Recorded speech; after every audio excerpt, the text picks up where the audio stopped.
Big boss Malayalam season 7 ആദ്യത്തെ weekend എപ്പിസോഡിന്റെ റിവ്യൂവിലേക്കാണ് പോകുന്നത്. ഈ വീക്കെൻഡിൽ ആദ്യമായിട്ട് ലാലേട്ടന്റെ രംഗപ്രവേശനം, അതിനുവേണ്ടി കാത്തിരിക്കുകയാണ് വീട്ടുകാരെല്ലാവരും. എല്ലാവരെയും അമ്പരപ്പിച്ചുകൊണ്ട് ലാലേട്ടൻ തനി കേരളീയ ശൈലിയിൽ മുണ്ടും ഷർട്ടും ഒക്കെ ആയിട്ട് നല്ല അടിപൊളി ക്ലാസ് ലുക്കിലാണ് അവരുടെ അരികിലേക്ക് ചെല്ലുന്നത്.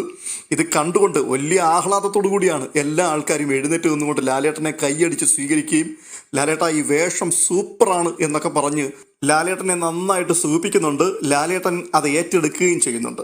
പക്ഷേ അല്പനിമിഷങ്ങൾക്കുള്ളിൽ കാര്യത്തിലേക്ക് ലാലേട്ടൻ കടക്കുകയാണ്. കഴിഞ്ഞ ഒരാഴ്ചത്തെ പ്രധാനപ്പെട്ട സംഭവവികാസങ്ങളെല്ലാം പെട്ടെന്ന് TV സ്ക്രീനിൽ ഒന്ന് ഓടി മറയുന്നുണ്ട്. അതിനുശേഷം ലാലേട്ടൻ ചോദിക്കുന്നുണ്ട് എങ്ങനെയുണ്ട് കാര്യങ്ങളൊക്കെ. അതിന് മറുപടിയുമായിട്ട് എഴുന്നേൽക്കുന്ന ഷാനവാസാണ്. ഷാനവാസ് പറയുന്നുണ്ട്, ലാലേട്ട 7ന്റെ പണിയല്ല, ഇത് 7-നപ്പുറം 14ന്റെ പണിയാണ് വരുന്നതെന്ന്. അപ്പൊ കാര്യങ്ങളൊക്കെ അങ്ങ് ഈസി ആയിരിക്കും എന്ന് വിചാരിച്ചാണ് അല്ലേ വന്നത്? അല്ല, അങ്ങനെയൊന്നും അല്ല എന്ന് പറയുന്നു. തുടർന്ന് പണിപ്പുരയെക്കുറിച്ചുള്ള ചോദ്യമാണ്. എങ്ങനെയുണ്ടായിരുന്നു പണിപ്പുര? അത് കേട്ടപ്പോൾ തന്നെ എല്ലാവരുടെയും ഊർജ്ജം അങ്ങ് നഷ്ടപ്പെടുകയാണ്. മുട്ടം പണിയാണ് എന്നുള്ള രീതിയിലാണ് എല്ലാവരും പ്രതികരിക്കുന്നത്. അപ്പോൾ ലാലേട്ടൻ പറയുകയാണ്, ഇതൊക്കെ ഒരു പണിയാണോ? പണിയൊക്കെ വരാൻ കിടക്കുന്നതേ ഉള്ളൂ, പണിയൊന്നും ആരംഭിച്ചിട്ടില്ല.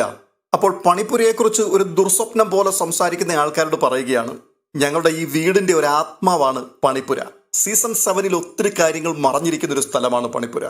അവിടെ കൂടെ നിങ്ങളുടെ ഡ്രസ്സ് വരുന്നുണ്ട്, നിങ്ങളുടെ ഭക്ഷണം വരുന്നുണ്ട്. അതൊന്നുമല്ല, ഒത്തിരി കാര്യങ്ങൾ ഇനി സംഭവിക്കാൻ പോകുന്നത് ഈ പണിപ്പുരയോടുള്ള ബന്ധത്തിലാണ് എന്ന് ലാലേട്ടൻ പറഞ്ഞു വെക്കുന്നുണ്ട്. എന്നിട്ട് ചോദിക്കുകയാണ്, ആരൊക്കെയാണ് ഈ കുറി പണിപ്പുരയ്ക്കകത്തേക്ക് പോയത്? ആദിലയും നൂറയും അക്ബറുമാണ് എഴുന്നേൽക്കുന്നത്. തുടർന്ന് പണിപ്പുരയിലെ അവരുടെ എക്സ്പീരിയൻസിനെ കുറിച്ചൊക്കെ അവിടെ പറയുന്നുണ്ട്. വലിയ ആക്രാന്തത്തോടു കൂടിയായിരുന്നു ആദ്യം അതിനകത്തേക്ക് പോയത്.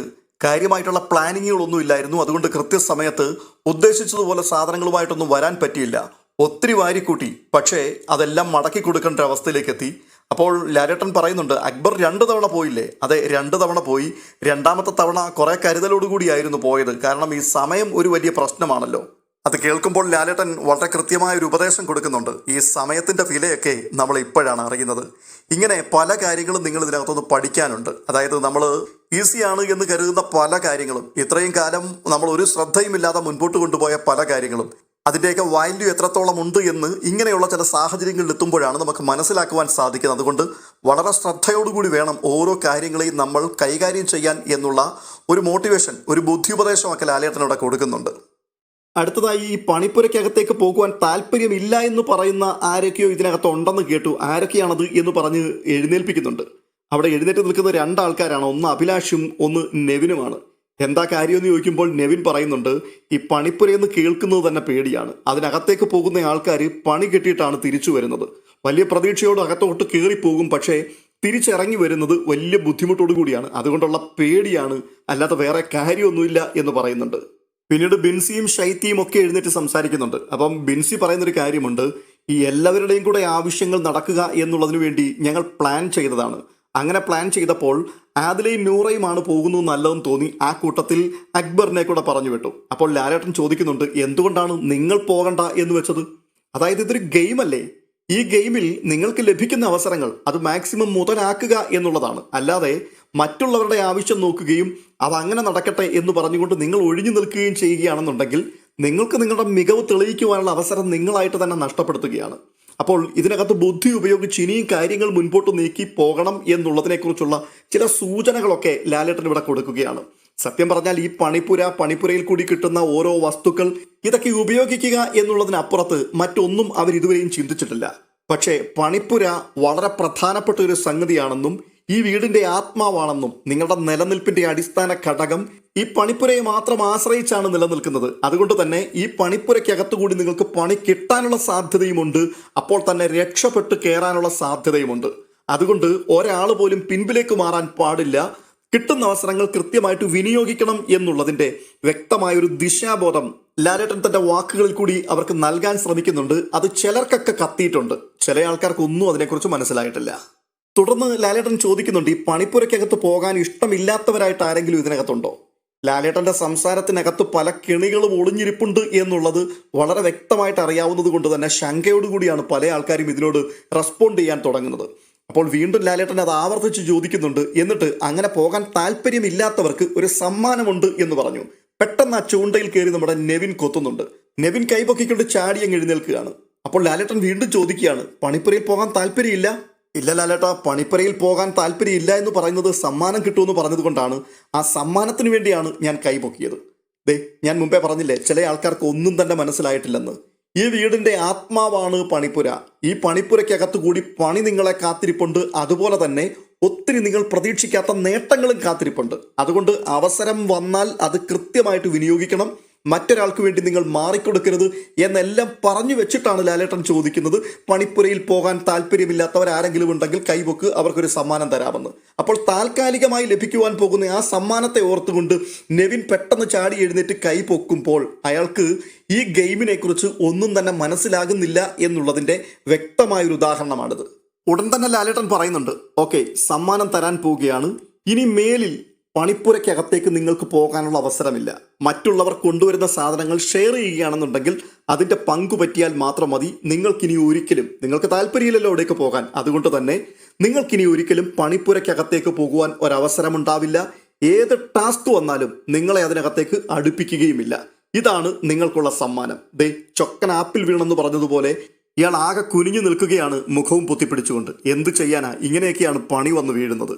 തുടർന്ന് ലാലേട്ടൻ ചോദിക്കുന്നുണ്ട്, എങ്ങനെയുണ്ട് ഈ വീട്, നിങ്ങൾക്ക് ഇഷ്ടപ്പെട്ടോ? ആ വീടൊക്കെ ഇഷ്ടപ്പെട്ടു ലാലേട്ടാ, പക്ഷെ പട്ടിണിയാണ്, ഒന്നും കിട്ടുന്നില്ല, കാര്യമായിട്ടൊന്നും കഴിക്കാൻ കിട്ടുന്നില്ല എന്ന് ആരോ പറഞ്ഞപ്പോൾ നെവിൻ തന്നെ പറഞ്ഞു, കാര്യമായിട്ടൊന്നല്ല ലാലേട്ടാ, ഒന്നും തന്നെ കഴിക്കാൻ കിട്ടുന്നില്ല. എന്തായാലും നിങ്ങൾ ഒരാഴ്ച കൊണ്ട് ഒന്ന് ഒട്ടിയിട്ടുണ്ട്. സുന്ദരന്മാരും സുന്ദരിമാരും ഒക്കെ ഒറ്റ ആഴ്ച കൊണ്ട് ഒന്ന് സ്ലിമ്മായി ശരിക്കും സുന്ദരന്മാരും സുന്ദരിമാരും ആയിട്ടുണ്ട്. ഇതാണ് നല്ലത്. എന്നിട്ട് ലാലേട്ടൻ വീണ്ടും പറയുകയാണ്, തീർച്ചയായിട്ടും നിങ്ങൾക്ക് ഫുഡ് കിട്ടും, നിങ്ങൾക്ക് വസ്ത്രങ്ങളും കിട്ടും. ഇതൊരു ഗെയിമല്ലേ. നിങ്ങൾ ഇവിടെ വരുന്ന ഓരോ ഗെയിമുകളിലും നന്നായിട്ട് പ്രകടനങ്ങൾ നടത്തൂ, നിങ്ങൾ ജയിക്കൂ, ജയിച്ചിട്ട് ഭക്ഷണം വാങ്ങിക്കൂ, ജയിച്ചിട്ട് നിങ്ങൾ ഡ്രസ്സുകൾ വാങ്ങിക്കൂ. അങ്ങനെയാണ് ഈ ഗെയിം ഈ പ്രാവശ്യം മുൻപോട്ട് പോകുന്നത്. എന്തായാലും ഒരു സമ്മാനം സ്റ്റോർ റൂമിനകത്ത് വെച്ചിട്ടുണ്ട്. അത് പോയി എടുക്കാൻ പറയുമ്പോൾ പെട്ടെന്ന് ക്യാപ്റ്റൻ അവിടേക്ക് ഓടിപ്പോകുന്നുണ്ട്. അപ്പോൾ കാര്യമായിട്ട് എന്തോ ലാലേട്ടൻ നമുക്ക് കൊണ്ടുവന്നിട്ടുണ്ട് എന്നുള്ള ചിന്തയിൽ താങ്ക് യു ലാലേട്ടാ എന്നൊക്കെ വിളിച്ചു പറയുന്നുണ്ട് ആൾക്കാർ. ക്യാപ്റ്റൻ അതിനകത്തൊന്ന് പൊക്കിക്കൊണ്ട് വരുന്നത് ഒരു ചെറിയ ബൗളിനകത്ത് കുറച്ച് റവയാണ്. ലാലേട്ടൻ പറയുന്നുണ്ട്, നല്ല ഒന്നാന്തര ഉപ്പുമാവ് ഉണ്ടാക്കാൻ പറ്റിയ റവയാണ് ഞാൻ കൊണ്ടുവന്നിരിക്കുന്നത്. എന്നിട്ട് പറയുകയാണ്, ഏറ്റവും നല്ല വീട്, ഏറ്റവും നല്ല ഫർണിച്ചർ, ഏറ്റവും നല്ല ബാത്റൂം, അങ്ങനെ മനോഹരമായ വീട്ടിൽ ഒത്തിരി വിശാലമായ സൗകര്യങ്ങളൊക്കെ ഉണ്ടായിട്ടും ചില ആൾക്കാരൊക്കെ എവിടെയൊക്കെയോ പോയി ഒളിച്ചിരിക്കുകയാണ്. ഇത് പറഞ്ഞിട്ട് സാബുവിനെയാണ് ആദ്യം വിളിക്കുന്നത്, നമ്മുടെ ഒനിൽ സാബുവിനെ. സാബു പറയുന്നുണ്ട്, ഞാനെങ്ങും പോയി ഒളിച്ചിട്ടില്ല ലാലേട്ടാ, ഞാൻ അടുക്കളയ്ക്കകത്ത് തന്നെയാണ്. അടുക്കളയിൽ ജോലിയൊക്കെ ആയതുകൊണ്ട് പുറത്തേക്കൊന്നും വരാൻ പറ്റാതെ അതിനകത്ത് തന്നെ കുഴഞ്ഞു കിടക്കുകയാണ്. അതുകൊണ്ടാണ്, അല്ലാതെ എനിക്കെന്തിനാണ് ഒളിക്കേണ്ട ആവശ്യം. ഉടനെ രഞ്ജിത്തിനെ പോക്കുന്നുണ്ട്. എന്നിട്ട് ചോദിക്കുകയാണ്, ഇത്രയും വലിയ വീടുണ്ടായിട്ട് രഞ്ജിത്തിനെ ഇവിടെയും കാണുന്നില്ല. എൻ്റെ അഭിപ്രായമല്ല, ഇതൊക്കെ പ്രേക്ഷകരുടെ അഭിപ്രായമാണ്. രഞ്ജിത്ത് മാത്രമല്ല, കലാഭവൻ, സരിക, പിന്നെ ബിൻസി, ശൈത്യ, ഇങ്ങനെയുള്ള ആൾക്കാരെ ഒന്നും കാണുന്നില്ല. ഇടയ്ക്കൊന്ന് ഓടി വരും, ചില വഴക്കൊക്കെ ഉണ്ടാക്കും, അപ്പോഴേ മുങ്ങും. ഇങ്ങനെയുള്ള ആൾക്കാരെ കുറിച്ച് പൊതുജനം എന്താണ് അഭിപ്രായപ്പെടുന്നത് എന്നുള്ളത് വളരെ വ്യക്തമായി അവർക്ക് ബോധ്യപ്പെടത്തക്കവണ്ണം വിളിച്ചു പറഞ്ഞു കൊടുക്കുകയാണ്. നിങ്ങൾ ക്യാമറയുടെ മുൻപിൽ വരുന്നില്ല, അല്ലെങ്കിൽ കാര്യമായി ഒന്നിലും നിങ്ങളുടെ പാർട്ടിസിപ്പേഷൻ ഇല്ല, നിങ്ങളിവിടെ വേണ്ട തരത്തിൽ ഗെയിം കളിക്കുന്നില്ല എന്ന് തന്നെ ലാലേട്ടൻ പറഞ്ഞു കൊടുക്കുകയാണ്. ഇത്രയുമൊക്കെ പച്ചതെളിച്ച് പറഞ്ഞാൽ പോരെ? ഈ വരുന്ന ആഴ്ചയിൽ നമുക്ക് കാണാം ഇതൊക്കെ കേട്ടിട്ട് ഇതുങ്ങൾ എങ്ങനെയാണ് ഇനി പെർഫോം ചെയ്യാൻ പോകുന്നത് എന്ന്. തുടർന്ന് ഒനിലിനോട് തന്നെയാണ് ലാലേട്ടൻ സംസാരിക്കുന്നത്. ഈ അടുക്കള എന്ന് പറയുന്ന സ്ഥലമുണ്ടല്ലോ, എല്ലാവരും കൂടി അടുത്തു കൂടുന്ന സ്ഥലമാണ്. പഴയ കാലത്തൊക്കെ ഈ അടുക്കളയ്ക്ക് വലിയ പ്രാധാന്യമായിരുന്നു ഉണ്ടായിരുന്നത്. ഈ അടുക്കളയ്ക്കകത്തു നിന്നാണ് സ്നേഹങ്ങളൊക്കെ വെളിപ്പെട്ട് വരുന്നത്. അടുക്കളയ്ക്കകത്താണ് നല്ല നല്ല ഭക്ഷണം ഉണ്ടാവുകയും വലിയ സൗഹാർദ്ദങ്ങളൊക്കെ ഉണ്ടാവുകയും ചെയ്യുന്നത്. അതുകൊണ്ട് അടുക്കള എന്ന് പറയുന്ന ആ സ്ഥലം അത് വളരെ പരിപാവനമായി സൂക്ഷിക്കപ്പെടേണ്ട ഒരിടമാണ്. അപ്പോൾ ഒനില് പറയുകയാണ്, അതെ ലാലേട്ടാ, അത് അങ്ങനെ തന്നെയാണ്, ഞങ്ങൾ അങ്ങനെ തന്നെയാണ് ഇതിനെ സൂക്ഷിക്കുന്നത്. അതൊക്കെ ഞാൻ കാണുന്നുണ്ട്, ഞങ്ങളിതെല്ലാം കണ്ടുകൊണ്ടിരിക്കുകയായിരുന്നു. അടുക്കളയ്ക്കകത്ത് ഈയിടെ ഉണ്ടായ ചില പ്രശ്നങ്ങൾ, രണ ഫാത്തിമ എന്തൊക്കെയാണ് സംഭവിച്ചത്? അടുക്കളയ്ക്കകത്തായിരുന്നല്ലോ ഒനിലും രണയും തമ്മിൽ വലിയ വാക്കേറ്റവും ഒടുവിൽ രണയുടെ കയ്യിൽ നിന്ന് പോയി പിന്നെ കരച്ചിലും നിലവിളിയും ഒക്കെ ആയി മാറിയത്. അതുകൊണ്ട് രണയെ എഴുന്നേൽപ്പിക്കുകയാണ് ലാലേട്ടൻ. അപ്പോൾ രണ പറയുന്നുണ്ട്, ലാലേട്ട ഇവിടെ ഫേവററ്റിസം നടക്കുന്നതായിട്ട് തോന്നി. ചില ആൾക്കാർക്ക് കിച്ചണിൽ കയറി ഭക്ഷണം കുക്ക് ചെയ്യാൻ അനുവാദം കൊടുക്കുന്നു, ചിലർക്കത് കൊടുക്കുന്നില്ല. അപ്പോൾ ഇവിടെ ആളും തരവും കണ്ടുള്ള പരിപാടികളാണ് നടക്കുന്നത് എന്ന് പറയുന്നുണ്ട്. ഇത് കേട്ടിട്ട് രണയോട് ലാലേട്ടൻ ചോദിക്കുന്നുണ്ട്, കിച്ചൺ ടീമിലുള്ള ആളാണോ? അല്ല, പിന്നെന്താണ് പ്രശ്നം? അത് ലാലേട്ട ഈ ആലു പൊറോട്ട ഉണ്ടാക്കുന്ന സമയത്ത് അതിനകത്ത് ഒനിയൻ ഇടാൻ വേണ്ടി ഞാൻ പറഞ്ഞപ്പോൾ അത് വേണ്ട, ഒനിലേട്ടൻ അതിനെ സമ്മതിച്ചില്ല. പക്ഷേ അത് തന്നെ വന്ന് ജിസേല് പറഞ്ഞപ്പോൾ ഇറ്റ്സ് ഫൈൻ, ജിസേല് പറഞ്ഞ വാക്കിനെ മാനിച്ചു, എൻ്റെ വാക്കിന് യാതൊരു വിലയുമില്ല. ഉടനെ ലാലേട്ടൻ ചോദിക്കുന്നുണ്ട്, എന്താ സാബു ഈ കേൾക്കുന്നേ? തുടർന്ന് സാബു ന്യായീകരിച്ച് മെഴുകുകയാണ്. അവസാനം പറഞ്ഞു ഗ്യാസിലേക്ക് വരുമ്പോൾ ലാലേട്ടൻ പറയുന്നുണ്ട്, സാബു പറയുന്നതൊക്കെ കറക്റ്റ് കാര്യങ്ങളാണ്, പക്ഷേ ഈ ഗ്യാസൊക്കെ നിങ്ങൾ സൂക്ഷിച്ചോണം. കഴിഞ്ഞ തവണയൊക്കെ ഞങ്ങൾക്കിവിടെ പല മത്സരാർത്ഥികളെയും കാര്യമായിട്ട് വാൺ ചെയ്യേണ്ടി വന്നിട്ടുണ്ട്. കാരണം ഗ്യാസ് തുറന്നു വെച്ച് അവരങ്ങ് പോകും, ഇതിങ്ങനെ കത്തിക്കൊണ്ടേയിരിക്കും, ഗ്യാസ് നഷ്ടപ്പെട്ടുകൊണ്ടിരിക്കും, അത് വലിയ അപകടത്തിനുള്ള സാധ്യതയുണ്ട്, അതൊക്കെ നിങ്ങൾ സൂക്ഷിച്ചോണം എന്ന് പറഞ്ഞ് ആ രംഗം അങ്ങ് അവസാനിക്കുകയാണ്. പിന്നീട് ലാലേട്ടൻ പൊക്കുന്നത് അപ്പാനിയെയും അക്ബറിനെയുമാണ്. അയൽക്കൂട്ടം അവിടെ നടക്കുന്നുണ്ട്, എന്തൊക്കെയോ നിങ്ങൾ അതിനകത്ത് പ്ലാൻ ചെയ്യുന്നുണ്ട്, എന്താണ് അവിടെ സംഭവിക്കുന്നത് എന്നാണ് ലാലേട്ടൻ ചോദിക്കുന്നത്. അപ്പോൾ അപ്പാനി പറയുന്നുണ്ട്, അങ്ങനെയൊന്നും ഇല്ല ലാലേട്ട. അപ്പോൾ അക്ബർ പറയുന്നു, അത് ലാലേട്ട, ഇവിടെ എല്ലാവരെയും നമ്മൾ ഫ്രണ്ട്സ് ആയിട്ടാണ് കാണുന്നത്, എന്നാൽ ചില ആൾക്കാരോടൊക്കെ ഇച്ചിരി കൂടുതൽ സൗഹാർദ്ദവും അടുപ്പവും ഒക്കെ തോന്നാറുണ്ട്, അത്ര മാത്രമേ ഉള്ളൂ, അല്ലാതെ അങ്ങനെ പ്ലാനിങ്ങുകളും അയൽക്കൂട്ടവും ഒന്നും ഇതിനകത്ത് നടക്കുന്നില്ല. ഇത് കേട്ടുകൊണ്ട് അനുമോള് കൈയടിക്കുന്നുണ്ട്. ഈ കൈയടി കണ്ടുകൊണ്ട് അനുമോളെ ലാലേട്ടൻ എഴുന്നേൽപ്പിക്കുന്നുണ്ട്. എന്തുകൊണ്ടാണ് അനുമോള് കൈയടിച്ചത് എന്ന് ചോദിക്കുമ്പോൾ അനുമോള് പറയുകയാണ്, ഇല്ല ലാലേട്ട, ഇവിടെ വലിയ ഗ്രൂപ്പുകളൊക്കെ ഉണ്ട്, ഇവർ ഗ്യാങ് ആയിട്ടാണ് പരിപാടികൾ പ്ലാൻ ചെയ്യുകയും ആസൂത്രണം ചെയ്യുകയും ഒക്കെ ചെയ്യുന്നത്. പെട്ടെന്ന് അപ്പാനി തിരിച്ചടിക്കുകയാണ്, ലാലേട്ട ഈ പറയുന്നത് വെറുതെയാണ്, ഞങ്ങൾക്കിവിടെ ഗ്യാങ് ഒന്നുമില്ല, പക്ഷേ ഇവർക്കിവിടെ ഗ്യാങ് ഉണ്ട്, ഇവരാണ് കൂട്ടം കൂടി ഇരുന്നുകൊണ്ട് കാര്യങ്ങളൊക്കെ പ്ലാൻ ചെയ്യുന്നത്. അങ്ങോട്ടും ഇങ്ങോട്ടും ആരോപണങ്ങളായി പിന്നീട്. പക്ഷെ അവസാന നിമിഷം വരെ അപ്പാനിയും അക്ബറും വാദിക്കുന്നുണ്ട്, അവർക്ക് ഗ്യാങ് ഇല്ല, അവർക്ക് കൂട്ടായ്മയില്ല, അയൽക്കൂട്ടമില്ല എന്നൊക്കെ. എന്നാൽ പ്രേക്ഷകരായ നമ്മൾ കഴിഞ്ഞൊരാഴ്ച മുഴുവനും ഇത് കണ്ടുകൊണ്ടിരുന്നതാണ്. ഈ ക്യാമറ ഇതെല്ലാം ഒപ്പിയെടുത്ത് കൃത്യസമയത്ത് പുറം ലോകത്തെ കാണിച്ചുകൊണ്ടിരിക്കുകയാണ്. ഇതെല്ലാം അറിഞ്ഞിരുന്നു കൊണ്ട് തന്നെയല്ലേ ഈ പച്ച കള്ളങ്ങളൊക്കെ വിളിച്ചു പറയുന്നത് ഞങ്ങൾക്ക് കൂട്ടായ്മയില്ലെന്ന്.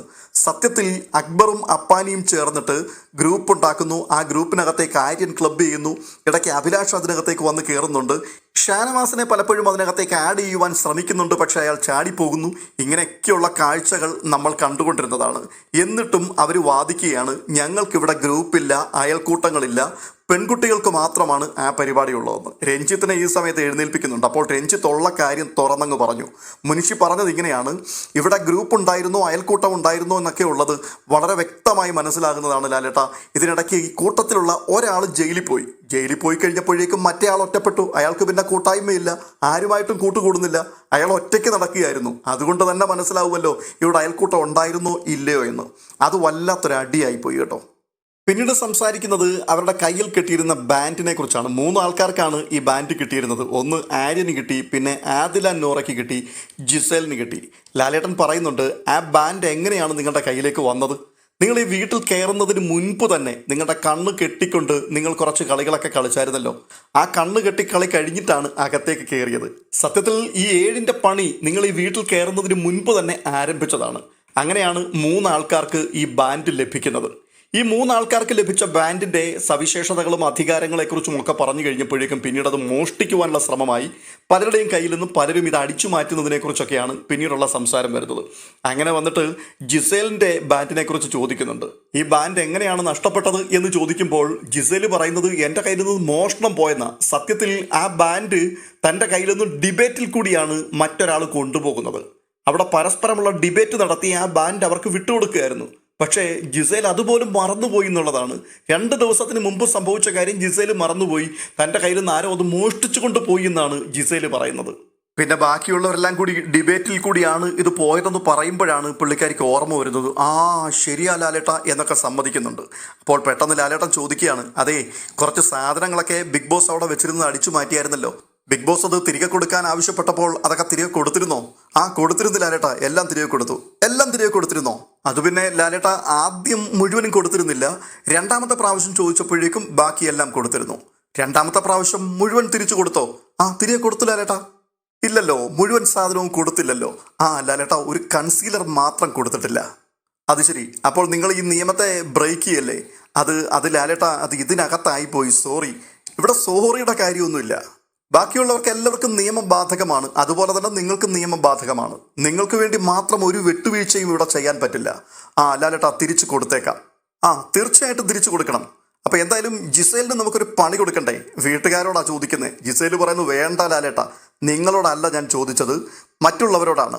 നിങ്ങൾക്ക് എല്ലാവർക്കും നിയമം ബാധകമാണ്, നിങ്ങളെല്ലാവരും അതിനെ അനുസരിച്ചു. പക്ഷേ ആ നിയമത്തെ ഒരാൾ തെറ്റിക്കുമ്പോൾ അതിനനുസരിച്ചുള്ളൊരു പണി അദ്ദേഹത്തിന് കൊടുക്കണ്ടേ? അത് കേൾക്കുമ്പോൾ ബാക്കിയുള്ളവർ പറയുന്നുണ്ട്, തീർച്ചയായിട്ടും കൊടുക്കണം ലാലേട്ട. അങ്ങനെയാണെങ്കിൽ ജിസേലിൻ്റെ ആ സൂട്ട് കേസ് എത്രയും പെട്ടെന്ന് ഇവിടേക്ക് കൊണ്ടുവരൂ. ഈ സമയത്ത് ജിസേലിൻ്റെ പേരൊക്കെ എഴുതിയ ആ റെഡ് കളറിലുള്ള സൂട്ട് കേസ് അവിടേക്ക് എത്തിക്കുന്നുണ്ട്. അപ്പോൾ ലാലേട്ടൻ പറയുന്നുണ്ട്, ഈ സൂട്ട് കേസ് ഞങ്ങൾ മടക്കി അയക്കാൻ പോവുകയാണ്, ഇതിനി ഇവിടെ വേണ്ട. ഇനി ഇപ്പോൾ കയ്യിലുള്ളത് മാത്രം ഉപയോഗിച്ച് ജിസൈൽ മുമ്പോട്ട് അങ്ങ് മേക്കപ്പ് ചെയ്ത് പോയാൽ മതി. തൽക്കാലം ഈ ഷോ കഴിയുന്ന സമയം വരെയും ഇതൊന്നും ജിസൈൽ ഉപയോഗിക്കണം. ജിസൈലിന്റെ ഏറ്റവും പ്രധാനപ്പെട്ട ഒരു ഹോബി. അതുകൊണ്ടാണല്ലോ ഈ കോസ്റ്റ്യൂംസ് എല്ലാം തിരിച്ചു കൊടുക്കുവാൻ ആവശ്യപ്പെട്ടിട്ടും അവരത് 2 ഘട്ടമാക്കി വെച്ചു. അവസാന സമയത്തും അത്യാവശ്യമുള്ളത് 1 കീശയിൽ ഒളിപ്പിച്ചിട്ടാണ് ബാക്കി കൊടുത്തു വിട്ടത്. അങ്ങനെയുള്ള ഒരാളിനോട് തൻ്റെ കോസ്മെറ്റിക്സ് എല്ലാം തിരികെ അയക്കാൻ പോവുകയാണ് എന്ന് കേൾക്കുമ്പോൾ ഉണ്ടാകുന്ന ആ ഒരു ഷോക്ക് എത്ര ഭയങ്കരമായിരിക്കും. ജിസൈൽ ആകെപ്പാടെ ഡൗൺ ആയിപ്പോയി. അതോടുകൂടി ജിസൈൽ നല്ലൊരു കണ്ടസ്റ്റന്റ് ആണ്. അതുമാത്രവുമല്ല, ഹിന്ദി ബിഗ് ബോസിൽ കുറേ പാർട്ടിസിപ്പേറ്റ് ചെയ്തൊരു വ്യക്തി കൂടിയാണ്. അതുകൊണ്ട് തന്നെ മറ്റുള്ളവരെക്കാൾ അധികമായിട്ട് ബിഗ് ബോസിനെ എക്സ്പീരിയൻസ് ചെയ്തതിൽ കൂടി ബിഗ് ബോസിന്റെ റൂൾസും ചട്ടങ്ങളും എല്ലാം നന്നായിട്ട് അറിയാവുന്നൊരു വ്യക്തിയാണ്. ഇതിന്റെ തനിയാവർത്തനമായിരിക്കില്ല അവിടെ സംഭവിച്ചിട്ടുള്ളത്. എങ്കിൽ പോലും ബിഗ് ബോസിനുള്ളിൽ ബിഗ് ബോസ് പറയുന്ന കാര്യങ്ങളുടെ വാല്യൂ എത്രത്തോളം ഉണ്ട് എന്ന് മനസ്സിലാക്കി അതിനനുസരിച്ച് പെരുമാറുവാൻ ശരിക്കും വ്യക്തമായി ബോധ്യമുള്ള ഒരാളാണ് ജിസൈൽ. അങ്ങനെയുള്ള ജിസൈലിൽ നിന്ന് തന്നെ ഇത്തരത്തിലുള്ള പ്രശ്നങ്ങൾ ഉണ്ടാകുന്നു എന്ന് പറഞ്ഞാൽ അതങ്ങനെ വെച്ചു പൊറുപ്പിക്കുവാൻ കഴിയുന്നൊരു കാര്യമല്ല. അതുകൊണ്ടായിരിക്കാം ബിഗ് ബോസ് അതിനോട് കണ്ണടയ്ക്കാതെ വളരെ കൃത്യമായിട്ടുള്ള പണിഷ്മെന്റ് കൊടുക്കാൻ തന്നെ തയ്യാറായത്. എന്തായാലും ഒരു 3 മാസത്തേക്കുള്ള എല്ലാ കോസ്മെറ്റിക്സും തൻ്റെ പെട്ടിക്കകത്ത് നിറച്ചു വെച്ചിരിക്കുകയാണ്. അത് മുഴുവനും മടക്കി അയക്കുകയാണ്. ശരിക്കും പറഞ്ഞാൽ ഇതൊരു 7ന്റെ പണി തന്നെയായിപ്പോയി. തുടർന്ന് സംസാരിക്കുന്നത് ടാസ്കിനെ കുറിച്ചാണ്. പുകഞ്ഞ കൊള്ളി പുറത്ത് എന്ന് പറയുന്ന ആ ടാസ്കിൽ എത്തിപ്പെട്ട ആൾക്കാരെ വിചാരണ ചെയ്യുകയാണ്. അവരെ ഓരോരുത്തരെയും എഴുന്നേൽപ്പിച്ച് നിർത്തുന്നുണ്ട്. ഇതിനകത്ത് ഷാനവാസ് ഉണ്ട്, ജിസൈലുണ്ട്, ശൈത്യയുണ്ട്, ജിൻസിയുണ്ട്, മുൻഷി രഞ്ജിത്തുണ്ട്. ഇവരോടൊക്കെ ആയിട്ട് ലാലേട്ടൻ ചോദിക്കുന്നൊരു ചോദ്യമുണ്ട്. ഇവിടെ നിങ്ങൾക്ക് ഇരിക്കാൻ തന്നെ വളരെയധികം ബുദ്ധിമുട്ടാണ്. അതുകൊണ്ടാണ് ഞങ്ങൾ പല ഗെയിമുകളുമായിട്ട് വരുന്നത്. ഇപ്പോൾ നിങ്ങളിങ്ങനെ ഞെരിഞ്ഞിരിക്കുകയാണ്. അതിൻ്റെ ഒരു സഫോക്കേഷൻസ് ഒക്കെ എല്ലാവരിലും കാണുവാൻ സാധിക്കുന്നുണ്ട്. അപ്പോൾ ഈ ഗെയിമും ഇങ്ങനെയുള്ള ടാസ്കുകളും ഒക്കെ വരുന്നതിൽ കൂടി ചില ആൾക്കാരെ പുറത്താക്കാനുള്ള അവസരമാണ് ഈ വരുന്നത്. ചിലർ പുറത്തായി കഴിയുമ്പോഴേ നിങ്ങൾക്ക് ഇവിടെ സൗകര്യത്തോടു കൂടി മുമ്പോട്ട് പോകാൻ കഴിയത്തുള്ളൂ. അങ്ങനെ പുറത്താക്കാനുള്ള അവസരം വരുന്ന സമയത്ത് അത് വേണ്ട തരത്തിൽ വിനിയോഗിക്കുകയല്ലേ ചെയ്യേണ്ടത്, അല്ലാതെ പരസ്പരം സഹായിക്കുകയും ആരും പുറത്തു പോകാതിരിക്കാൻ വേണ്ടി പരിശ്രമിക്കുകയും ചെയ്യുകയാണോ വേണ്ടത്? അപ്പോൾ ഓരോരുത്തർ അവരവരുടെ പ്രവർത്തികളെ ന്യായീകരിക്കുന്നുണ്ട്. ഇതിനിടയിൽ ഷാനവാസ് പറയുന്നുണ്ട്, ലാലേട്ടാ, ഈ പുറത്താക്കുക എന്ന് പറയുമ്പോൾ മറ്റുള്ളവരെ ഒറ്റിക്കൊടുക്കുക, മറ്റുള്ളവർക്ക് പണി കൊടുക്കുക എന്നുള്ളത് പോലെ തന്നെ മറ്റുള്ളവരെ സഹായിക്കുക എന്നുള്ളൊരു ക്ലോസും കൂടി അതിനകത്ത് ഉണ്ടായിരുന്നല്ലോ. അപ്പോൾ അതാണ് ഞാൻ പ്രാധാന്യം കൊടുത്തത്. മറ്റൊരാളിനെ പുറത്താക്കാൻ ധാരാളം അവസരങ്ങളുണ്ട്, സഹായിക്കാനുള്ള അവസരങ്ങൾ കുറവാണല്ലോ. ഓഹോ, അപ്പോൾ താങ്കൾ ഇവിടെ സഹായിക്കാൻ വേണ്ടി വന്നതാണ് അല്ലേ? ഇല്ല ലാലേട്ടാ, അത് ഞാൻ എൻ്റെ കൂടെ സേഫ്റ്റിക്ക് വേണ്ടിയാണ് അങ്ങനെ ചെയ്തത്. എനിക്ക് വേണമെങ്കിൽ ഒരാളിനെ ഒറ്റിക്കൊടുക്കാം, ശരിയാണ്, ഒരാളിനെ പുറത്താക്കാൻ ശ്രമിക്കാം.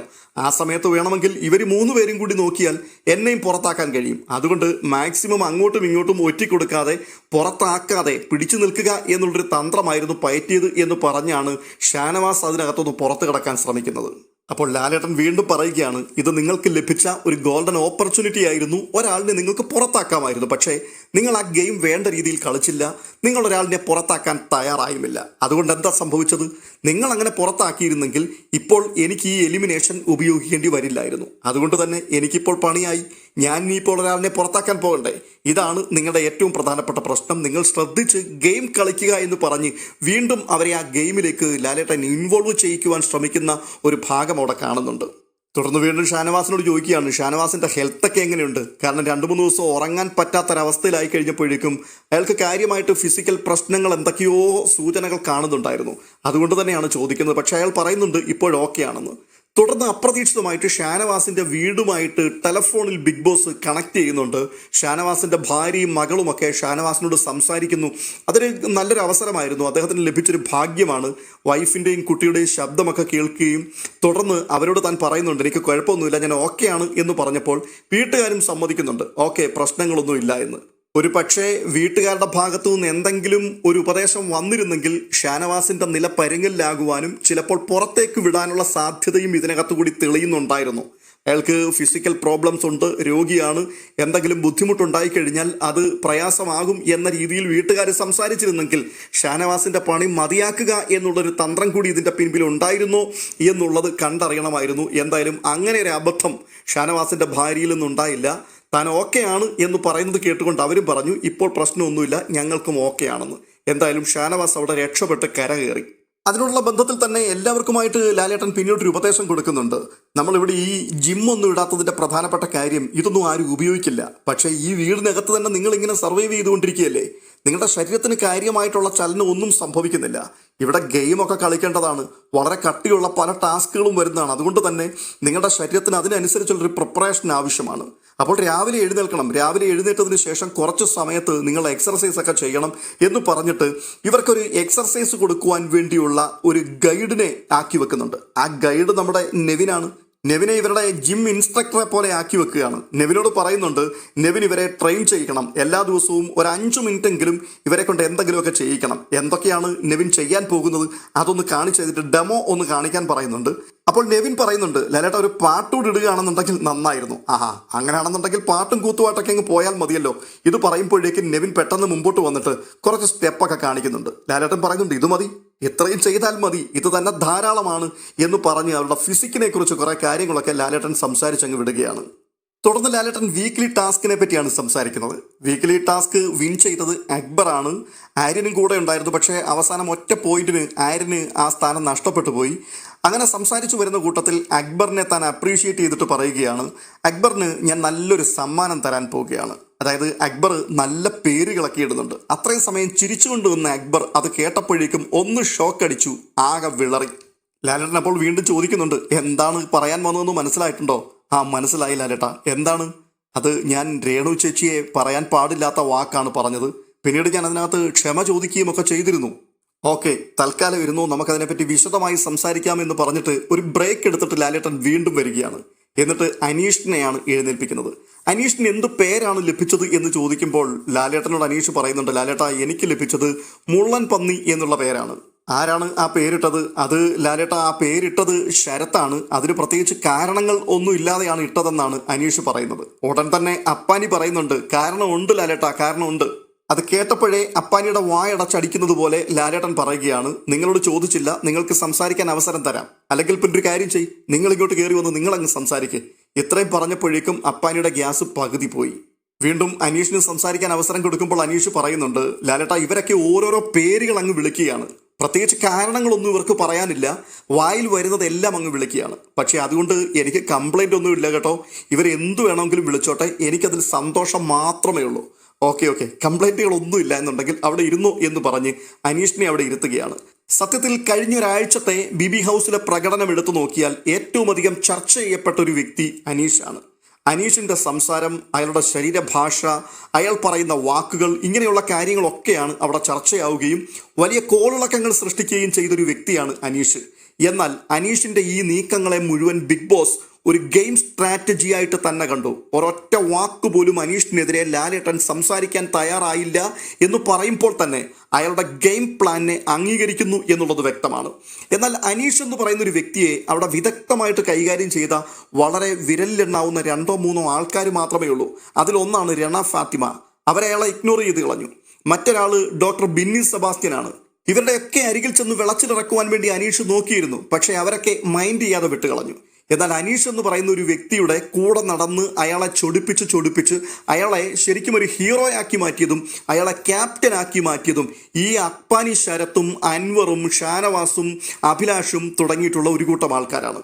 ഇപ്പോഴും അനീഷിനോട് അവർക്ക് വലിയ ശത്രുതയാണ് ഉള്ളിലുള്ളത്. എന്നാൽ ലാലേട്ടൻ അവരോടും കൂടെ ആയിട്ട് വളരെ കൃത്യമായിട്ട് പറഞ്ഞു മനസ്സിലാക്കി കൊടുക്കുകയാണ്, ഇത് അയാളുടെ ഗെയിം പ്ലാനാണ്. അല്ലായിരുന്നുവെങ്കിൽ ഇത്രയും വലിയ പ്രശ്നങ്ങളൊക്കെ അവിടെ ഉണ്ടായിട്ട് എന്തുകൊണ്ടാണ് ലാലേട്ടൻ അനീഷിനോട് ഒരു ചോദ്യം പോലും ചോദിക്കാതെ വിട്ടുകളഞ്ഞത്? യാതൊരു തരത്തിലുള്ള ശാസനയും അനീഷിന് വന്നില്ലല്ലോ. ബാക്കിയുള്ളവരെ ഒക്കെ എടുത്തിട്ട് കൊടയുന്നുണ്ട്.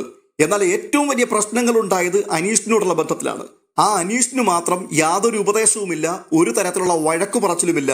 അയാളെ നല്ല രീതിയിലാണ് ലാലേട്ടൻ ട്രീറ്റ് ചെയ്തത്. അതിൽ കൂടി തന്നെ വളരെ കൃത്യമായിട്ട് മനസ്സിലാക്കി കൊടുക്കുകയാണ്, അത് അയാളുടെ ഗെയിം ആയിരുന്നു. ആ ഗെയിമിനകത്ത് നിങ്ങൾ വന്നു വീണു. അനീഷ് ഇട്ട ചൂണ്ടയിൽ ആ വീട്ടിലുള്ള മിടുക്കന്മാരെല്ലാവരും കൊത്തിയവരുടെ എല്ലാം മോണ പറയുകയും ചെയ്തു. തുടർന്ന് വീണ്ടും ഈ ഓമന പേരിട്ട് വിളിയിലേക്ക് തന്നെ പ്രവേശിക്കുകയാണ്. ആദിലെയും നൂറയുമാണ് എഴുന്നേൽപ്പിക്കുന്നത്. അവരോട് ചോദിക്കുന്നുണ്ട്, നിങ്ങൾക്ക് കിട്ടിയ പേരിൽ നിങ്ങൾക്ക് സന്തോഷം ഉണ്ടായിരുന്നോ? വളരെ സന്തോഷം ഉണ്ടായിരുന്നു. പൂമ്പാറ്റ എന്നുള്ള പേരാണ് കിട്ടിയത്. നിങ്ങൾ അങ്ങോട്ട് കൊടുത്തതോ? അതിൽ സന്തോഷം ഉണ്ടായിരുന്നോ? അതിലും ഒരുമാതിരി സന്തോഷം ഉണ്ടായിരുന്നു. നല്ലതായിരുന്നു എന്ന് തോന്നുന്നുണ്ടോ? നല്ലതായിരുന്നു എന്ന് തോന്നുന്നോ എന്ന് ചോദിച്ചാൽ ഫണ്ണായിരുന്നു ലാലേട്ട ഉദ്ദേശിച്ചത്. അതിനെക്കുറിച്ചൊക്കെ നമുക്ക് ചർച്ച ചെയ്യാം എന്ന് പറഞ്ഞിട്ട് അടുത്തത് ജിസേലിലേക്ക് വരികയാണ്. ജിസേലിന് ഏത് പേരാണ് കിട്ടിയത്? എനിക്ക് പേരൊന്നും കിട്ടിയില്ല ലാലേട്ട. ഒരു പേരും കിട്ടിയില്ലേ? ഇല്ല, ഒരു പേരും ആരും എനിക്ക് കിട്ടില്ല. അങ്ങനെയാണെങ്കിൽ പിന്നെ ഇപ്പം പേരിടാം. സാബുവിനോടാണ് ചോദിക്കുന്നത്, സാബു ജിസേലിന് എന്ത് പേരാണ് കൊടുക്കാൻ പറ്റുന്നത്? സാബു ഉടനെ തന്നെ മറുപടി പറഞ്ഞു, ഇന്നത്തെ ലുക്കിൽ ശ്രീദേവി.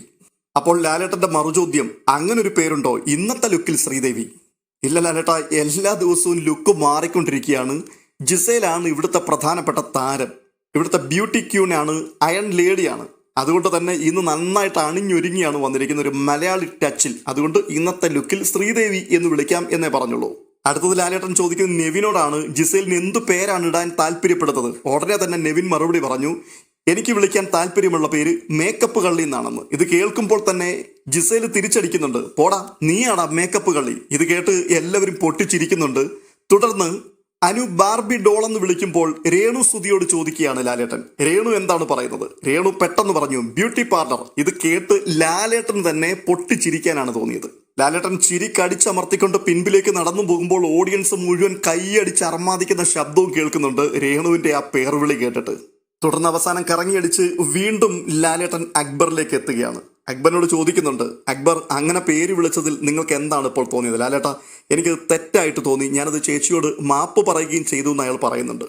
അപ്പോൾ ലാലേട്ടൻ പറയുന്നുണ്ട്, അക്ബർ, നിങ്ങളെ കാണുന്ന എത്രയോ ആൾക്കാരാണ്, നിങ്ങളെ ഇഷ്ടപ്പെടുന്നവരും ഇഷ്ടപ്പെടാത്തവരും. അതുപോലെ തന്നെ അവരെ ഇഷ്ടപ്പെടുകയും അവരെ ഇഷ്ടപ്പെടാത്തതുമായിട്ടുള്ള കണ്ടമാനം ആൾക്കാരാണ് ഈ ഷോ കണ്ടുകൊണ്ടിരിക്കുന്നത്. അവർക്കൊക്കെ എന്ത് സന്ദേശമാണ് നിങ്ങൾ ഇങ്ങനെ വിളിക്കുന്നതിൽ കൂടി കൊടുക്കുന്നത്?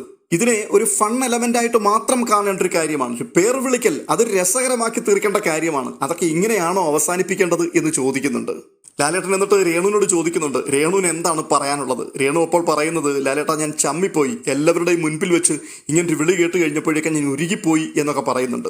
അതുകൊണ്ട് ഇപ്പോൾ എന്താ ചെയ്യേണ്ടത്? അല്ല ലാലേട്ട, അക്ബർ എന്നോട് സോറി പറഞ്ഞിരുന്നു. ഓ, സോറി പറഞ്ഞു, അതോടുകൂടി തീർന്നോ? സോറി പറഞ്ഞതുകൊണ്ട് തീരില്ല, കാരണം ലോകം മുഴുവൻ കേൾക്കല്ലേ അത് പറഞ്ഞത്. ഉടനെ അക്ബറിനോട് ലാലേട്ടൻ പറയുന്നുണ്ട്, എന്തായാലും അക്ബറിന് ഒരു പണിഷ്മെന്റ് തരും. ആ പണിഷ്മെന്റ് അടുത്ത ഒരാഴ്ച രേണുവിനെ കൊണ്ട് നല്ലതൊന്ന് പറയിപ്പിക്കുക എന്നുള്ളതാണ്. അക്ബർ അതിനെ എഗ്രി ചെയ്യുന്നുണ്ട്. ഇതിനകത്ത് എന്തെങ്കിലും വീഴ്ച വന്നാൽ അടുത്ത പണി വീണ്ടും അക്ബറിന് വരും എന്ന് പറഞ്ഞിട്ടാണ് അക്ബറിനെ ലാലേട്ടൻ ഇരുത്തുന്നത്. എന്തായാലും അക്ബറിന് ഇത് അത്യാവശ്യമുള്ളൊരു കാര്യം തന്നെയായിരുന്നു. കാരണം ആരെയും എന്തും പറയാം, ഒരു ലോക്കൽ റൗഡിയുടെ ഒരു ഭാവപകർച്ചയിലായിരുന്നു അയാൾ ആ വീട്ടിൽ നടന്നുകൊണ്ടിരുന്നത്. എന്തായാലും ഈ വരുന്ന ഒരാഴ്ച നല്ല നടപ്പിന്റെ ജാമ്യത്തിൽ അയാളെ വിട്ടിരിക്കുകയാണ്. അങ്ങനെ അല്ല എന്നുണ്ടെങ്കിൽ പണി കിട്ടാൻ സാധ്യതയുണ്ട്. അതിനുള്ള സർട്ടിഫിക്കറ്റ് കൊടുക്കേണ്ടത് രേണു ആണ് എന്നുകൂടെ പറയുന്നുണ്ട്. അതെന്തായാലും അങ്ങേയറ്റം നന്നായി എന്ന് മാത്രമേ പറയാനുള്ളൂ. തുടർന്ന് ആദിലയുടെയും നൂറയുടെയും പോസ്റ്റ്മോർട്ടമായിരുന്നു. ഈ അപ്പി എന്ന് സംബോധന ചെയ്തുകൊണ്ടായിരുന്നല്ലോ അവർ അനീഷിനെ വിളിച്ചത്. ആ പേരിനോടുള്ള ബന്ധത്തിലാണ് ലാലേട്ടൻ സംസാരിക്കുന്നത്. എന്താണ് നിങ്ങൾക്ക് അതിനെക്കുറിച്ച് പറയാനുള്ളത്? ലാലേട്ട, അയാൾ പുറകിന് നടന്ന് ഇറിറ്റേറ്റ് ചെയ്യുകയായിരുന്നു. അയാളുടെ രീതികളൊക്കെ വളരെ മോശമായിരുന്നു. അല്ല, നിങ്ങൾ പറയുന്നത് പോലെ അയാൾ ബിഹേവ് ചെയ്യണമെന്ന് പറയാൻ നിങ്ങൾക്ക് എന്താണ് അധികാരം? അയാൾ ഗെയിം കളിക്കാനല്ലേ ഇവിടെ വന്നത്. അപ്പോൾ നിങ്ങൾ ഉദ്ദേശിക്കുന്നത് പോലെ ആയിരിക്കണം എന്ന് എങ്ങനെയാണ് പറഞ്ഞു വെക്കാൻ സാധിക്കുക? ഇത് ചോദിച്ചുകൊണ്ടാണ് രണ്ടാൾക്കാരെയും ലാലേട്ടൻ നേരിടുന്നത്. എന്നിട്ട് ഒരു കാര്യം കൂടെ ലാലേട്ടൻ പറയുന്നുണ്ട്, നിങ്ങൾ രേണുവിനെ പോയി ആശ്വസിപ്പിക്കുന്നത് കണ്ടു. അങ്ങനെ രേണുവിനെ പോയി മോശം വാക്ക് കേട്ടതിൽ ആശ്വസിപ്പിച്ച നിങ്ങൾ തന്നെയാണ് അതേ വാക്കുകൊണ്ട് അനീഷിനെ സംബോധന ചെയ്യുന്നത്. ആ വാക്ക് അയാൾ ഡിസേർവ് ചെയ്യുന്നുണ്ട് എന്ന് നിങ്ങൾക്ക് തോന്നുന്നുണ്ടോ? ഉണ്ടെങ്കിൽ പറ. നിങ്ങൾ ആ വാക്കിനകത്ത് ഇപ്പോഴും ഉറച്ചു നിൽക്കുകയാണോ? അപ്പോൾ നൂറയാണ് പറയുന്നത്, കുറച്ചെന്ന് പറയുന്നത് എന്തൊരു ഫോർമാറ്റാണ്? നിങ്ങൾ പറഞ്ഞത് കറക്റ്റ് ആണ് എന്ന രീതിയിൽ തന്നെയാണോ നിങ്ങൾ നിൽക്കുന്നത്? അങ്ങനെയാണെങ്കിൽ ഞങ്ങൾക്കും കുറെ അധികം കാര്യങ്ങൾ നിങ്ങളോടും പറയാനുണ്ട്. ഇത് പറയുമ്പോഴേക്കും രണ്ടാൾക്കാരും പിന്നെ മൗനമാവുകയാണ്. തുടർന്ന് ലാലേട്ടൻ വീണ്ടും അനീഷിനെ എഴുന്നേൽപ്പിക്കുന്നു. അപ്പോൾ അനീഷ് കൊടുക്കുന്ന വിശദീകരണം, ലാലേട്ടൻ, ഞാൻ അവരിൽ നിന്നും അത് പ്രതീക്ഷിച്ചില്ല. കാരണം അവർ ഓരോ ദിവസവും രാവിലെ എൻ്റെ ബെഡ് സ്പേസിൻ്റെ അടുത്ത് വന്നിരുന്നു കൊണ്ട് എന്നെ കണ്ടമാനം ഇറിറ്റേറ്റ് ചെയ്യുന്ന ആൾക്കാരാണ്. അങ്ങനെയുള്ള ആൾക്കാരാണ് എന്നെക്കുറിച്ച് പറഞ്ഞത്. ഉടൻ തന്നെ ഇരുവരെയും ഇരുത്തിയതിനു ശേഷം ലാലേട്ടൻ രഞ്ജിത്തിനെ വിളിച്ചിട്ട് ചോദിക്കുകയാണ്, ആ പറഞ്ഞൊരു പേര് അത് കറക്റ്റ് ആണെന്ന് രഞ്ജിത്തിന് തോന്നുന്നുണ്ടോ? അപ്പോൾ രഞ്ജിത്ത് ചാടി എഴുന്നേറ്റ് പറയുന്ന കാര്യം ഇങ്ങനെയാണ്, ഒരിക്കലും ഇല്ല ലാലേട്ട, ഇവരിങ്ങനെയൊക്കെയുള്ള പേർവിളികളിൽ കൂടി മറ്റുള്ളവരെ തോൽപ്പിച്ചു കളയാം എന്നാണ് തീരുമാനിച്ചത്. ഇപ്പോൾ തന്നെ ബ്യൂട്ടി പാർലർ എന്നും ശ്രീദേവി എന്നുമൊക്കെ ജിസൈലിനെ വിളിച്ച ആ പേര്, അതിനകത്തൊരു ഫണ്ണുണ്ട്. പക്ഷെ ഇത്തരത്തിലുള്ള വിളികളിൽ കൂടി അവർ അനീഷിനെ തോൽപ്പിക്കുന്ന രീതിയായിരുന്നു എന്ന്. ഇത് രഞ്ജിത്ത് പറയുന്ന സമയത്ത് പെട്ടെന്ന് എൻ്റെ മനസ്സിൽ ചിരി പൊട്ടുകയായിരുന്നു. ഈ രഞ്ജിത്ത് തന്നെയാണ് ഇന്ന് രാവിലെ അനുമോളുമായിട്ടുള്ള പ്രശ്നത്തിന്റെ നടുവിൽ വെച്ച് അനുമോളോട് പറയുന്നത്, ആ പട്ടിയുടെ മുമ്പിൽ നീ സംസാരിക്കാൻ പോയത് കൊണ്ടല്ലേ അവൻ വീണ്ടും വീണ്ടും നിന്നോട് ഇങ്ങനെ പെരുമാറിക്കൊണ്ടിരിക്കുന്നത്. ശരത്തിന്റെ മുമ്പിൽ അവൻ സംസാരിച്ചിട്ട് ആ പട്ടിയെ ശരത്ത് മൈൻഡ് ചെയ്തില്ല. നീ ആ പട്ടിയുടെ മുമ്പിൽ എന്തിനാണ് പോയത്? പല ആവർത്തി ഇയാൾ പട്ടി എന്ന് വിളിച്ചുകൊണ്ട് ഇതേ അനീഷിനെ കുറിച്ച് പരാമർശിച്ച ആളാണ് ഇപ്പോൾ പറയുന്നത് അവർ ചെയ്തത് തെറ്റായി പോയെന്ന്. ഇതിനെയാണ് ഇരട്ടത്താപ്പ് എന്ന് പറയുന്നത്. എന്തായാലും ഇത് കേട്ടിട്ട് അനീഷ് പ്രത്യേകിച്ച് ഒന്നും തിരിച്ചു പറഞ്ഞില്ല കേട്ടോ. അനീഷ് തിരിച്ചത് പറഞ്ഞിരുന്നെങ്കിൽ അതോടുകൂടി രഞ്ജിത്തിന്റെ ആപ്പീസ് കൂട്ടിപ്പോയേനെ. തുടർന്ന് ലാലേട്ടൻ പൊക്കുന്നത് അപ്പാനിയെയാണ്. അപ്പാനിയോട് പറയുന്നുണ്ട്, അപ്പാനി നിങ്ങൾ നിങ്ങളുടെ വായിൽ നിന്ന് വരുന്ന പല വാക്കുകളും ശ്രദ്ധിക്കേണ്ടതായിട്ടുണ്ട്. നിങ്ങൾ കൺട്രോൾ ഇല്ലാതെ പലതും സംസാരിക്കുന്നുണ്ട്. നിങ്ങൾക്ക് എന്തുകൊണ്ടാണ് ഈ ചെറിയ കാര്യങ്ങൾക്ക് പോലും ഇത്രയധികം പൊട്ടിത്തെറിക്കണമെന്ന് തോന്നുന്നത്? നിങ്ങളതിനെ നിയന്ത്രിച്ചേ പറ്റൂ. അയാൾ പറയുന്നുണ്ട്, നിയന്ത്രിക്കാം ലാലേട്ടാ, തീർച്ചയായിട്ടും നിയന്ത്രിക്കാം. ഇത് നിയന്ത്രിക്കാം ലാലേട്ടാ എന്ന് താൻ വിളിച്ചു പറയുന്ന സമയത്തും അയാളുടെ ശരീരഭാഷ കണ്ടാൽ എന്തോ ഒരു വലിയ കോപത്തോടു കൂടി നിൽക്കുന്നത് പോലെയാണ്. എന്തായാലും അപ്പാനിക്ക് കാര്യമായിട്ടുള്ള ഡോസ് ഇന്ന് കിട്ടിയിട്ടില്ല. ഒരു പക്ഷേ ജയിലിൽ കിടന്നുകൊണ്ട് കാണിച്ച കസർത്തുകൾ ഉൾപ്പെടെ അടുത്ത ദിവസം വെച്ചലക്കാൻ സാധ്യതയുണ്ട് എന്ന് തന്നെയാണ് എനിക്ക് തോന്നുന്നത്. തുടർന്ന് ഈ ഓമനപ്പേർ കിട്ടിയ ആൾക്കാർക്കൊക്കെ ഈ കഴുത്തിലിട്ടിരിക്കുന്ന ബാൻഡ് പോലെ തന്നെ പാരലായിട്ട് മറ്റൊന്നുകൂടി കൊടുക്കുന്നുണ്ട്. അതിലൊക്കെ മുള്ളൻ പന്നിയെന്നും പൂമ്പാറ്റയെന്നും ഒക്കെ രേഖപ്പെടുത്തി ഓരോരുത്തരുടെ കഴുത്തിലേക്ക് ഇട്ട് കൊടുക്കുന്ന കാഴ്ച കൂടി കാണുവാൻ കഴിയുന്നുണ്ട്. തുടർന്ന് സംഭവിക്കുന്നത് ഏവരെയും ഞെട്ടിക്കുന്ന ഒരു പ്രധാനപ്പെട്ട കാര്യമായിരുന്നു. ഞങ്ങൾക്ക് ആ വീടൊന്ന് സെർച്ച് ചെയ്യാനുണ്ട് എന്ന് പറഞ്ഞുകൊണ്ട് ലാലേട്ടൻ 2-3 മുഖംമൂടിധാരികളെ അതിനകത്തേക്ക് അയക്കുന്നുണ്ട്. അവർ ബെഡ്റൂമിലും കിച്ചണിലും അതുപോലെ ഈ മത്സരാർത്ഥികൾ ഇരിക്കുന്ന സ്ഥലത്തും ഒക്കെ വന്നിട്ട് പരിശോധിക്കുന്നുണ്ട്. പരിശോധനയ്ക്ക് ശേഷം അവർ പറയുന്നുണ്ട് ഒന്നും കിട്ടിയിട്ടില്ല എന്ന്. ഇത് പറഞ്ഞിട്ട് അവർ മടങ്ങിപ്പോകുന്നു. ഈ സമയത്ത് ലാലേട്ടൻ തൻ്റെ കയ്യിൽ ഇരുന്നൊരു പേപ്പർ ഉയർത്തി കാട്ടിയിട്ട് പറയുകയാണ്, ഞങ്ങൾക്കൊരു കത്ത് കിട്ടിയിട്ടുണ്ട്, അത് വായിക്കട്ടെ. വായിക്ക് ലാലേട്ടാ. തുടർന്ന് ലാലേട്ടൻ കത്ത് വായിക്കുകയാണ്. ബിഗ് ബോസിലെ പല രീതികളും ഇവർ വഴി സമൂഹം അറിയുന്നത് വളരെ മോശം കാര്യമാണ്. നാളെ സമൂഹം കാണേണ്ട കാര്യങ്ങൾ ആരൊക്കെയോ ഇവരെ അറിയിച്ചിട്ട് യൂട്യൂബ് വഴി ഇന്ന് തന്നെ ലോകത്തെ അവരത് അറിയിക്കുന്നു. ഇവിടെ നടക്കുന്ന വിവരങ്ങൾ ഓരോന്നും അതാരായാലും സമൂഹത്തെ മുന്നമേ കൂട്ടി ചോർത്തിക്കൊടുത്ത് അറിയിക്കുന്നത് അത് വളരെ മോശമാണ്. ടെലികാസ്റ്റും ലൈവും ഒക്കെ കണ്ടുകൊണ്ട് എത്ര വീഡിയോ വേണമെങ്കിലും അവരിട്ടുകൊള്ളട്ടെ. പക്ഷേ സംഭവിക്കാൻ പോകുന്ന കാര്യങ്ങൾ മുന്നമേ കൂട്ടി അറിഞ്ഞിട്ട് വീഡിയോ ചെയ്യുന്ന ആ പരിപാടി അത് ഈ സീസണിലെങ്കിലും അവസാനിപ്പിക്കണം. ഇത് 7ന്റെ പണിയുടെ സീസണാണല്ലോ. പ്രതിഷ്ഠയേക്കാൾ വലിയ പൂജാരിമാർ ആവശ്യമില്ല. ലാലേട്ടൻ ഈ കത്ത് വായിക്കുന്ന സമയത്ത് ബിഗ് ബോസ് രേണു സുധിയുടെ മുഖം എടുത്തെടുത്ത് കാണിക്കുന്നുണ്ട്. അതിന്റെ കാരണം എന്തായിരുന്നു? അതിനെക്കുറിച്ചാണ് പിന്നീട് ലാലേട്ടൻ സംസാരിക്കാൻ പോകുന്നത്. ഈ സമയത്ത് അമ്പരപ്പോടു കൂടിയാണ് രേണു ഇരിക്കുന്നത്. രേണുവിന് ഏകദേശം കാര്യം മനസ്സിലായിട്ടുണ്ട്. ലാലേട്ടൻ പറയുകയാണ്, ഞാനിപ്പോൾ ഒരു വീഡിയോ നിങ്ങളെ പ്ലേ ചെയ്ത് കാണിക്കാൻ പോവുകയാണ്. എന്താണ് എല്ലാവരും ചിരിക്കുന്നത്? രേണു എന്താണ് അമ്പരന്നിരിക്കുന്നത്? എന്താ രേണു, ആ വീഡിയോ കാണണോ? കാണണം ലാലേട്ടാ. ഓക്കെ ബിഗ് ബോസ്, ആ വീഡിയോ ഒന്ന് പ്ലേ ചെയ്. തുടർന്ന് കാണുന്ന വീഡിയോ കണ്ടിട്ട് വീട്ടുകാരെല്ലാവരും അമ്പരന്ന് നിൽക്കുകയാണ്. രേണു സുധിയുടെ മുഖത്തേക്ക് എല്ലാവരും അത്ഭുതത്തോടു കൂടിയാണ് നോക്കുന്നത്. രേണു സുധിയുടെ വീഡിയോയാണ് താൻ ബിഗ് ബോസിലേക്ക് വരുന്നതിന് മുൻപ് തന്നെ സംസാരിച്ച വീഡിയോ. അതായത് വന്നു കയറിയ ആദ്യത്തെ ആഴ്ചയിൽ തന്നെ ഞാൻ എലിമിനേഷനിലേക്ക് എത്തിയിരിക്കുന്നു. എന്നെ സ്നേഹിക്കുന്നവർ, സുധിച്ചേട്ടനെ സ്നേഹിക്കുന്നവർ, ഞങ്ങളുടെ ഫാമിലിയെ സ്നേഹിക്കുന്നവർ എനിക്ക് വോട്ട് ചെയ്യണം.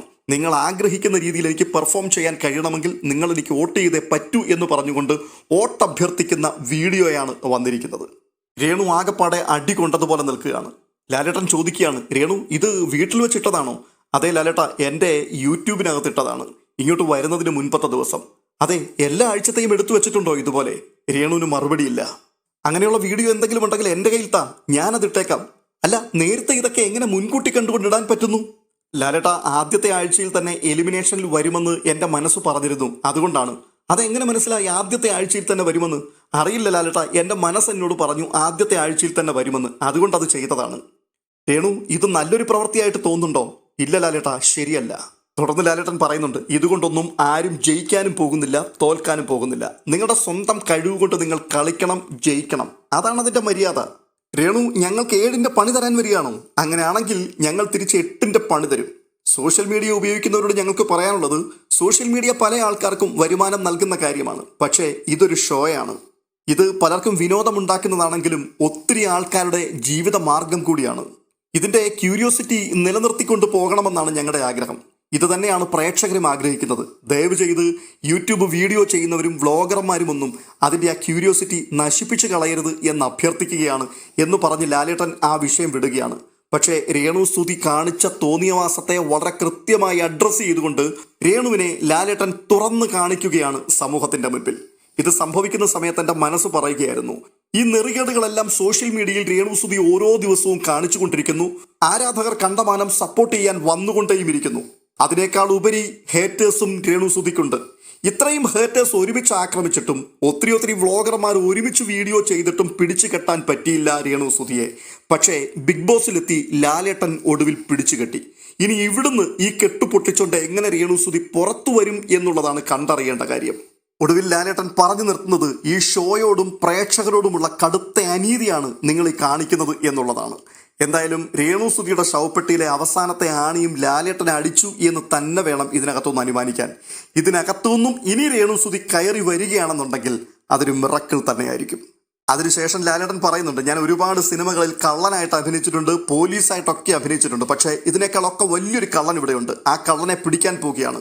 അയാൾ മുടിയൊക്കെ വളർത്തി ഇവിടെ ഇരിക്കുകയാണ്. ഇത് പറഞ്ഞിട്ട് നെവിനെ കാണിക്കുന്നുണ്ട്. നെവിൻ ആ വീട്ടിനകത്ത് വെച്ച് കാണിച്ച ചില കള്ളത്തരങ്ങൾ, അതായത് ഈ ആര്യൻ്റെ ഒരു ബാൻഡ് ഉണ്ടായിരുന്നല്ലോ കയ്യിലിട്ടിരുന്നത്, ആ ബാൻഡ് അടിച്ചു മാറ്റിയതാണ്. അതിനെക്കുറിച്ചൊക്കെ ലാലേട്ടൻ ഇങ്ങനെ സംസാരിക്കുകയും അത് അടിച്ചു മാറ്റിയ ആൾ ആരാണ് എന്ന് നിങ്ങൾക്ക് കാണണോ എന്ന് ചോദിച്ചിട്ട് ആ വിഷ്വൽസ് ഒക്കെ കാണിച്ച് നെവിനെ തുറന്ന് കാണിക്കുന്ന രംഗങ്ങളാണ് പിന്നീട് വരുന്നത്. അപ്പോൾ തുടക്കത്തിൽ തന്നെ നെവിൻ പറയുന്നുണ്ട്, ലാലേട്ട നമുക്ക് എന്ത് മാർഗം ഉപയോഗിച്ചാണെങ്കിലും ലക്ഷ്യത്തിലേക്ക് എത്താമെന്ന് നിങ്ങൾ തന്നെ പറഞ്ഞിട്ടുണ്ട്, അതുകൊണ്ടാണ് ഞാൻ ആ മാർഗം ഉപയോഗിച്ചത്. അയ്യോ മോനെ, അതിന് ഞാൻ തെറ്റായിട്ടൊന്നും പറഞ്ഞില്ലല്ലോ. അല്ല ലാലേട്ടൻ എപ്പോഴും പറയാറില്ലേ ബുദ്ധി ഉപയോഗിച്ച് കളിക്കണമെന്ന്, അതുകൊണ്ട് ഞാനൊരു കുബുദ്ധി ഉപയോഗിച്ചതാണ്. ഞാൻ അങ്ങനെ പറഞ്ഞു? ഞാൻ അങ്ങനെയൊന്നും പറഞ്ഞിട്ടില്ല. ഞാൻ കുബുദ്ധി ഉപയോഗിക്കാനൊന്നും പറഞ്ഞിട്ടില്ല. ഞാൻ ബുദ്ധി ഉപയോഗിച്ച് കളിക്കണമെന്ന് മാത്രമേ പറഞ്ഞിട്ടുള്ളൂ. ഇത് കേൾക്കുമ്പോഴേക്കും സദസ്സ് പൊട്ടിച്ചിരിക്കുന്നുണ്ട്. എന്നിട്ട് വീണ്ടും ലാലേട്ടൻ പറയുകയാണ്, എന്തായാലും എനിക്കിത് ഇഷ്ടപ്പെട്ടു, ഇതിനൊരു ബുദ്ധി വേണമല്ലോ, ആ ബുദ്ധിയാണ് ഇവിടെ കാണാൻ കഴിഞ്ഞത്, കൊള്ളാം, നന്നായിരിക്കുന്നു. അതുകൊണ്ട് ഒരു സമ്മാനം ഞാൻ തരാൻ പോവുകയാണ്. എന്താണ് നിനക്ക് ഇഷ്ടപ്പെട്ടത്? അയാൾക്ക് ഇഷ്ടം കുഴിമന്തിയാണ്. അപ്പോൾ ഇത് പറയുമ്പോൾ ലാലേട്ടൻ അത് കോളാമ്പി എന്നൊക്കെയാണ് തിരിയുന്നത്. അയാൾ വീണ്ടും പറയുന്നുണ്ട്, കുഴിമന്തിയാണ്, ഇല്ലെങ്കിൽ വേണ്ട ലാലേട്ട, നല്ല ഭക്ഷണം എന്തെങ്കിലും തന്നാൽ മതി. ഭക്ഷണമൊന്നും ഇപ്പോൾ തരാൻ പറ്റില്ല, മറ്റെന്തെങ്കിലും ചോദിച്ചാൽ മതി, അത് തരാമെന്ന് പറയുന്നുണ്ട്. അപ്പോൾ അയാൾക്ക് ലാലേട്ടൻ വെച്ച ഒരു കൂളിംഗ് ഗ്ലാസ് ആണ് ആവശ്യം. ഉടനെ ലാലേട്ടൻ ഈ ഷൂസിന്റെ കാര്യം ചോദിക്കുന്നു. ലാലേട്ട അങ്ങനെയാണെങ്കിൽ ഷൂസ് തന്നാൽ മതി. തുടർന്ന് ഷോറൂമിലേക്ക് അനീഷിനെ പറഞ്ഞു വിടുന്നുണ്ട്. അനീഷ് അവിടുന്ന് ഒരു ചെരുപ്പും എടുത്തുകൊണ്ട് വരുന്നുണ്ട്. ഒറ്റ ചെരുപ്പ് മാത്രമേ ഉള്ളൂ. അത് കണ്ടപ്പോഴേക്കും നെവിനൊന്ന് ഞെട്ടുന്നുണ്ട്. അല്ല മോൻ, ഒരു ഷൂസ് അല്ലേ ചോദിച്ചത്, അതുകൊണ്ട് ഒന്ന് മാത്രം. ഒരു പെയർ ചോദിച്ചിരുന്നെങ്കിൽ 2 എണ്ണം കിട്ടുമായിരുന്നു. ഇത് പറഞ്ഞിട്ട് ഈ ഹൈ ഹീൽ ചപ്പലുണ്ടല്ലോ, ഫാഷൻ ലേഡീസ് ഒക്കെ ഉപയോഗിക്കുന്ന അത്തരത്തിലുള്ള നല്ല പൊങ്ങിയ ഹീലുള്ള ഒരു ചപ്പലൊക്കെ കൊണ്ട് കയ്യിൽ കൊടുക്കുന്നുണ്ട്.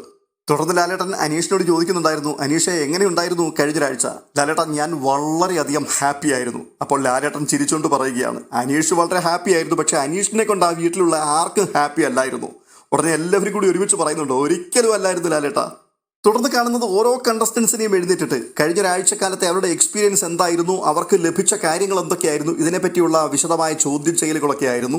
അതിനുശേഷം എപ്പിസോഡ് വൈൻഡപ്പ് ചെയ്യാൻ തുടങ്ങുകയാണ്.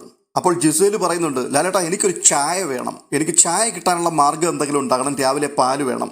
അപ്പോൾ ലാലേട്ടൻ പറയുന്നുണ്ട്, അങ്ങനെയാണെങ്കിൽ ഒരു കാര്യം ചെയ്യാം, നല്ലൊരു കറവ പശുവിനെ ഞാൻ വാങ്ങിച്ചു തന്നേക്കാം. ഇത് പറഞ്ഞ് പോകാനിരിക്കുമ്പോൾ വീണ്ടും ലാലേട്ടൻ നെവിനോട് ചോദിക്കുന്നുണ്ട്, ഈ ഷൂസ് കറക്റ്റ് ആണോ? ഇതിന്റെ ഒരെണ്ണം ഞാൻ അടുത്ത ആഴ്ച വരുമ്പോൾ തരാം. ഏതളവാണ്? ഈ അളവ് തന്നെയാണോ വേണ്ടത്? ലാലേട്ട, ഇതെന്റെ കാലിന് കയറത്തില്ല. എനിക്ക് കാലിന് കയറുന്നത് കൃത്യമായിട്ട് 27.5. ഇതാണ് എൻ്റെ അളവ്, ഇത് തന്നെ കൊണ്ട് തരണം.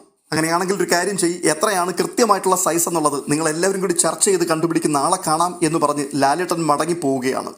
തുടർന്ന് പ്രേക്ഷകരോട് ലാലേട്ടൻ പറയുന്നത്, ഞാൻ ഗുഡ് നൈറ്റ് പറയുന്നതിന് മുമ്പ് ഒരു വൈൽഡ് കാർഡ് എൻട്രി എന്ന് പറയാം, ഒരാളിനെ ഞാൻ നിങ്ങൾക്ക് പരിചയപ്പെടുത്താം എന്ന് പറഞ്ഞ് ഒരു റോബോട്ട് ഡോഗുമായിട്ട് ലാലേട്ടൻ മടങ്ങി വരുന്നുണ്ട്.